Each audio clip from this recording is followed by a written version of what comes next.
Idol, wala na kami. Yan na nga ang sinasabi ko sa iyo, puro ka kasi pag-ibig. Lahat na yata ng payo na sabi ko na pero hindi ka rin nakinig. Ngayon, ito na yung payo na dapat sundin mo. Mag-ML ka na lang, alam mo kung bakit? Halika rito, ipapaliwanag ko sa iyo. Sa ML, kapag nag-pick ka ng hero kung wala namang ibang gagamit, siguradong makukuha mo yan. Pero kapag yung tao pinili mo, napakahirap makuha kahit hindi naman nakaban. Yang jowa mo, kapag araw-araw kayong magkasama, siguradong magsasawa yan sa iyo. Ang ML, hindi magsasawa sa iyo kahit maghapon ka pang maglaro. Kayo naman girls, binibigyan ba kayo ng mga jowa nyo ng flowers saka ng Toblerone?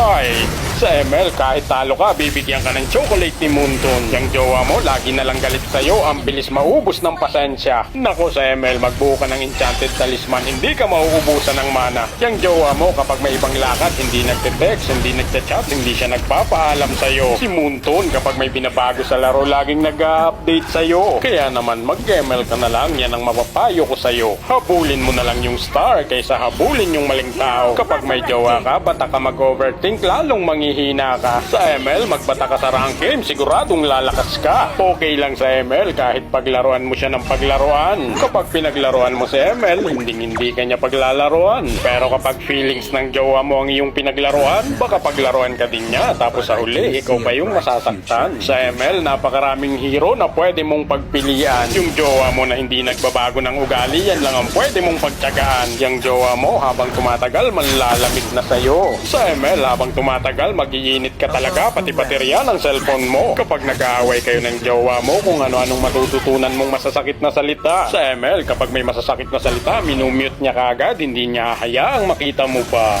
Kapag si jowa mo may bagong kakilala, hindi niya agad pinapaalam sa'yo. Si ML, kapag may bagong hero, kahit hindi pa yan inilalabas, ipapakilala niya agad sa'yo. Sinasabi ko sa'yo, si jowa, magagalit yan kapag iba-iba ang iyong kasama. Siyempre sa ML, hindi magagalit kahit ang ginagamit mong hero iba-iba. Magagalit talaga yan, lalo na kung may ibang tao kang paborito. Pero pag may ibang hero kang paborito, hindi magagalit ang main hero mo. Kaya naman habang maaga pa, mag-isip-isip ka na kung anong dapat mong gawin.